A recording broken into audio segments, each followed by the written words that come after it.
Hey y'all, welcome back again to Healthy Design. Thought today we continue on with some of the diet stuff. So we'll talk about very low carb diets, protein sparing modified fast, and then some of the information about the GLP-1 drugs. So weight loss has kind of been a big topic of research for a long time.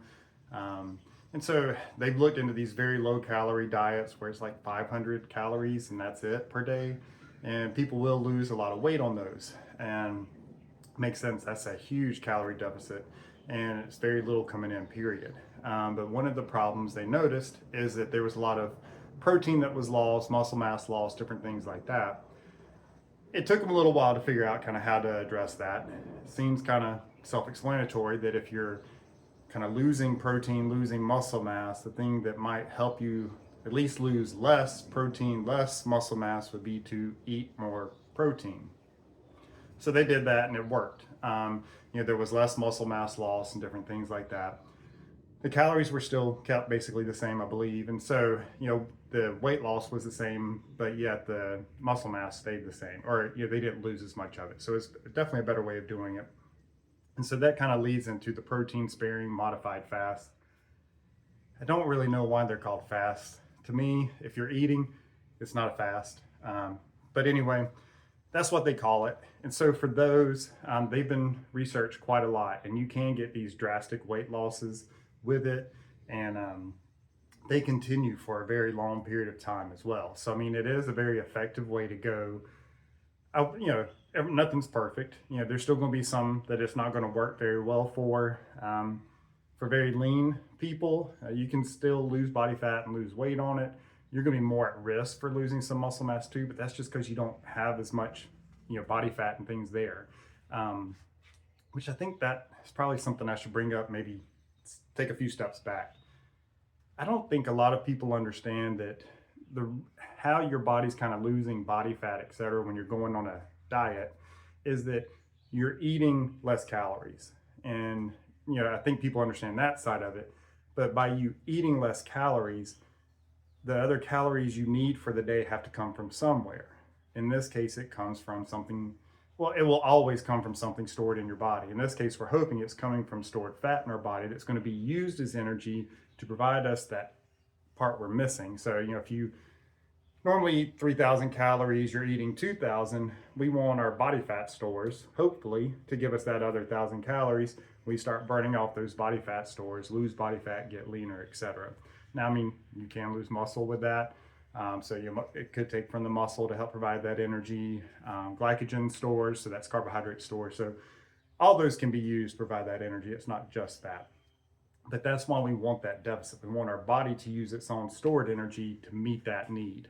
So that's where the protein sparing modified fast, very low carb diet or calorie diets can come in handy, because there's such a huge deficit. Your body's got to make up a lot of that. And now if you have, a lot of excess body fat, then you can go on those and you have plenty of area to meet that need. And so it makes it a little bit easier. Not easier the diet wise, so to speak, but makes it easier for your body to meet those needs, because it's very hard to eat that low of calories. But again, the protein sparing modified fast will help to provide all the protein that you need, help to limit the muscle mass loss and different things like that. So that's a real quick thing on that. Let's move on to the GLP-1 drugs.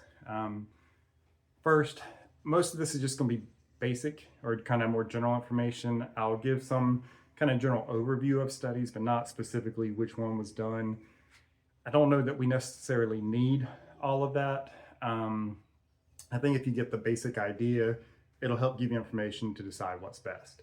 So, and I think I said this in another one, like initially I was pretty against the GLP-1 drugs.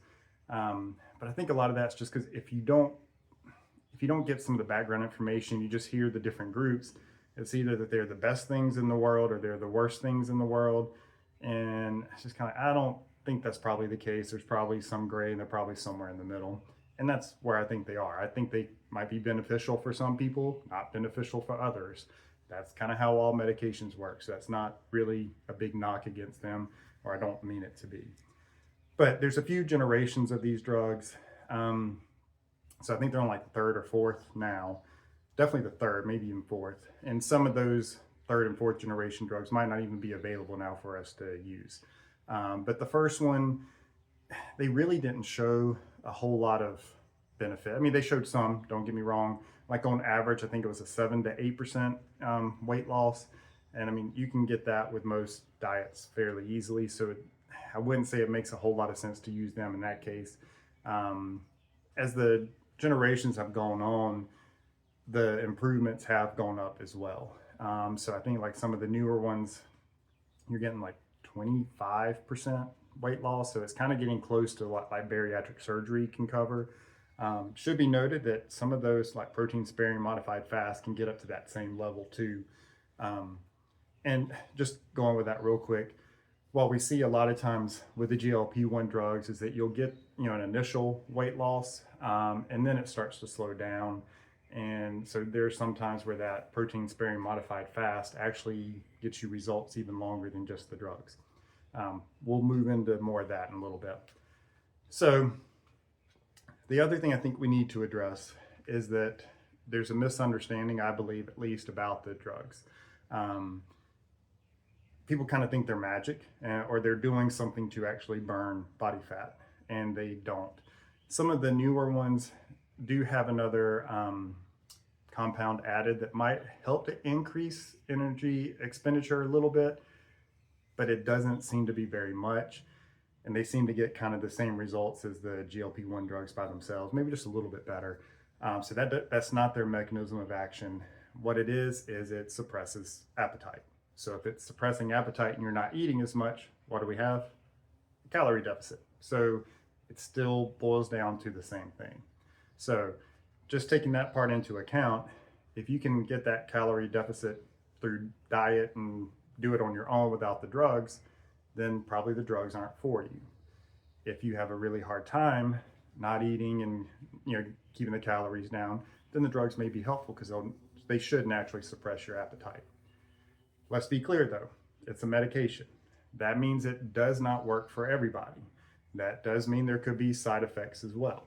So I think some of the first generation, they had people that actually gained weight while taking the drug, and then they'd have people that basically stayed the same, some that lost a little bit, and then some that lost a good bit. Again, that's kind of how all drugs and even exercise programs work. Some people make tremendous gains, some people make a little bit of gains, some people nothing, some people get worse. That's just kind of the way things go. So again, not a knock against the GLP-1s. That's just kind of how everything goes. The good thing with the newer classes, so the next generation, third generation on, there doesn't seem to be anyone who doesn't, well, I don't think they found anyone who gained weight on it. So at least they've gotten better as far as that goes. There's still people that get very little results, and then some that get, just astronomical results. So you still have that kind of range in there. Again, probably going to always be the case. Nothing's going to work for everybody. That's just how it goes. So some of those studies, they've looked at different things. I think some of the newer GLP-1 drugs, they may get up to like 850 calorie suppression. So like you're eating 850 calories less per day. That explains why you can lose a good bit of weight. That's a huge jump. So they can work definitely for weight loss, fat loss. One of the critiques against them is that you'll hear people say that you lose like 50% muscle with it. And so that's one of the things I heard, and that's why I was like, ooh, I'm not into the GLPs. That's not a good thing. But when you go back and look at things, people aren't losing like 40, 50% muscle. They're losing 40 to 50% lean body mass. So that means they're losing 50 to 60% fat mass and then 40 to 50% lean body mass. So you may be saying that sounds just like muscle. It's not. So we do have kind of this lean body mass. So our body's kind of split two parts: lean body mass, fat mass. And so lean body mass means water, glycogen, muscle, just everything. So bone mineral density, organs. And so we don't see that. That's what makes up lean body mass, sorry. So we're not losing 40 to 50% of our muscle. Of the lean body mass, like 40 to 45% of it's muscle. So even still, the majority of it is bone, glycogen, water, organ mass, different things like that. So again, that still seems like a good bit of lean body mass loss, We don't know exactly, you'd have to look at each person, exactly how much is muscle, how much isn't. But then we have to think too, like, are some of these things, are there things they could do that can mitigate that? Just like we saw with that very low calorie diet. So, and most likely there is. The other things, again, we talked earlier, it is medication, so there are side effects, and some of these are serious and can be life threatening, gastroparesis being one of them. It does not appear that this is a very common side effect. I can't remember the numbers, but I don't think the severe side effects went above like a 3% chance. So like 3% out of the treatment group had that issue. So that's low, but it's not nothing.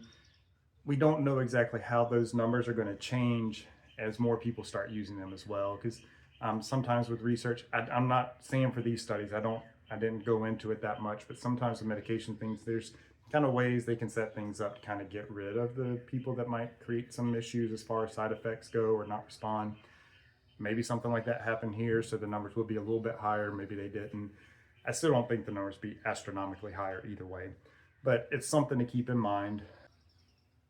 So they can have definitely different side effects. Gastroparesis, definitely some nausea and different gut symptoms. Those can be fairly minor.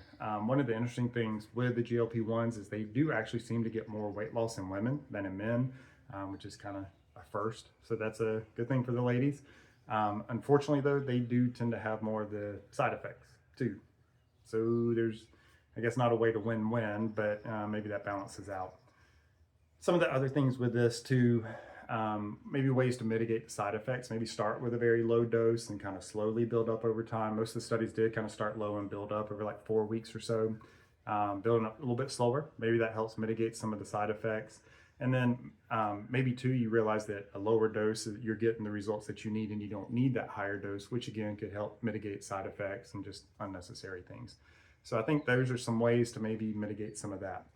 As far as the lean body mass loss, again, maybe giving people some ideas regarding like what to eat, so increasing their protein intake or making sure at least those essentials are met with protein and fat. And then let's see if we can start maybe adding in exercise and different things. And some of the studies have looked at this. I think those have been more so with some of the newer generations that might not be out, but they do find that there's better results with the people that kind of combine the drug along with the diet and with exercise. Again, exercise, you don't burn that many calories while you're doing it. You burn some, but in the big scheme of things of trying to lose body fat, it's going to be negligible. The biggest impact's going to come from the diet side. And so where I think these drugs can be really helpful is helping people to make some of those changes lifestyle wise that can then help keep the weight off. Maybe it's where they have to keep taking the drug long term, every day or whatever, every week. A lot of the injections now are a week, or there's some looking at a month. So maybe that'll help out. And then maybe they can spread that dose out for maintenance or something. So I think there's different ways to see it. I mentioned earlier, like the drugs tend to give you kind of results for a while and then they kind of taper off. That makes sense. That sounds kind of like a negative against them, but I think that's normal. If you're not kind of doing something else, eventually that calorie level that it initially cut you to, if it stays there, eventually your body's going to catch up to it basically. And so, I mean, same thing if you did a diet, cut your calories 850 and you just kept it there forever, you'll lose weight until you don't, and then you'll just stay there. So I think the drugs do the same thing. If you get to that point, then you could change something else. And then maybe you kickstart that fat loss process again. But some of the other things we see is that a lot of times people don't stay on the drugs long term. So like after a year or two, they come off of them. We don't necessarily know why that is. Maybe it's side effects. Maybe it's just the price, because the drugs are expensive. There's some research saying that, maybe not research, but at least some anecdotal reports that what people are paying for the drugs, they actually save in not buying food. So the less food they're eating and the savings at the grocery store basically kind of offsets that. I don't know if that's truly the case or not. Probably is for some people, probably not for others. But that's something to kind of keep in mind. I'm trying to give both sides of this and not be too skewed one way or the other. So again, what we see, again, the very low calorie diets, you can lose a lot of weight. Protein sparing modified fast, you can. Problem is when you come off of them, especially if you go back to doing what you were doing before, the weight comes back and sometimes even more. And again, that can be an even bigger health issue if you lost a lot of muscle while doing that, because now the weight coming back is not going to be that much muscle, it's going to be even more fat, and that could be even more unhealthy. So the like we talked about, I don't think diets have failed people in the sense of losing weight, because just about any decent diet will help people to lose weight. The problem is helping to keep that weight off and maintaining that weight loss. And that's where I think those lifestyle factors come into play, like what people are eating, keeping an eye on calories. And that's where I do think exercise can play a big part, because it just provides all these other benefits for our health. Again, it doesn't burn that many calories. It helps us out as far as weight loss, body fat loss goes, but it gives us so many benefits from a health standpoint that it's helpful. And then if you're working out, you're probably just naturally going to be a little bit more keen on things, and so then you're probably going to watch a little bit more of what you eat. So I do think those things can kind of play into each other, kind of just more in the background, kind of more psychological, mental aspect of things. But so I think one way to kind of maybe improve the medications or their effects is to combine it with some dietary education and intervention, along with these lifestyle factors. And that's where they, again, there's some research showing that those do tend to give the best benefits and the greatest results. Most fat loss and most maintenance of that fat loss too. The drugs aren't magic. They're not going to just burn body fat, and that doesn't mean you have free reign to go eat anything and everything that you want and they're just going to drop weight. That's not how they work. They work by suppressing your appetite. They work by, basically, it's a drug-induced calorie deficit. And I'm not saying that's bad. That can be very helpful. And it seems to impact on the way our brain works. Some people are definitely very food focused and food driven. It can hit pleasure centers in the brain, and that can make it really hard for people to cut calories and not eat. And kind of along those lines, one of the interesting things they're finding is these GLP-1 drugs may have some benefits when we're talking about treating addiction and things like that. So I definitely think they're interesting. It'll be interesting too to see what happens with these different generations as they come out. I think right now, my view is it's like any other drug. You just need to know the pros, you need to know the cons, and then you've got to make the best decision for you. I don't think there's this one answer that's right for everybody. There's going to be an answer that's right for you. So, if this is something you think might benefit you, then I would talk to your doctor, really ask them what their thoughts are with you in mind. So, what are the possible benefits I could see? What are the possible negatives I could see? How likely is both of those things? And then you make up that choice. So, none of this is meant to be considered medical advice. I'm just trying to give you a little bit of information, because it seems to be one extreme or the other, where these are the best thing that's, since sliced bread, or it's the worst thing ever and people aren't understanding this. It does seem like some of the side effects and things can be lessened by using lower doses. So I think there's going to be some different studies that will be done in the future, and we'll probably iron some of those things out. Again, it's a medication. It's going to negatively impact some people. That's just the way they work. So there's not any medication that's 100% safe for 100% of the people. But I'm sure they can keep looking into things and get that to where it's as safe as possible for the most people as possible. Hey guys, I just realized I forgot a couple of things. One of the things I want to talk about was some of the fad diets. I don't recommend those. Again, they're just working by cutting calories, but they tend to have you doing things that aren't really that safe and cutting things way too much. Like you had the HCG or something, and they were trying to say that's what led to the fat loss. I doubt it. I think it's the fact that you're only allowed to eat 500 calories a day. So, again, it's kind of that very low carb diet. Not very low carb, very low calorie diet. That's going to tend to work for everybody. Also, a lot of the information for the GLP-1's, Lyle McDonald has a great book on it. So that's probably my recommendation. I think it's probably got the most thorough research and information about it. But I listened to different podcasts, looked at articles and things too, just trying to get some information on there. But his book would be a good source. I think it's only like $10 on Kindle, $9.95 or something like that. So not too expensive either, so that could be helpful. But hopefully, again, you guys like this, and sorry for cutting in. And hopefully that'll be the case. I think that's probably it. Kind of gives you a good general overview.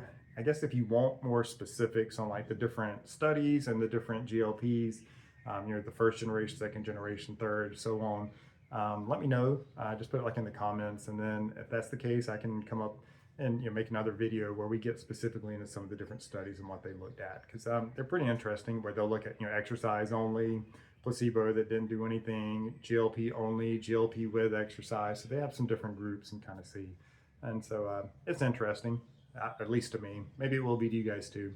But I hope that's good. Let me know if you need anything, have questions, and I will talk to you guys next time. Take care. Bye.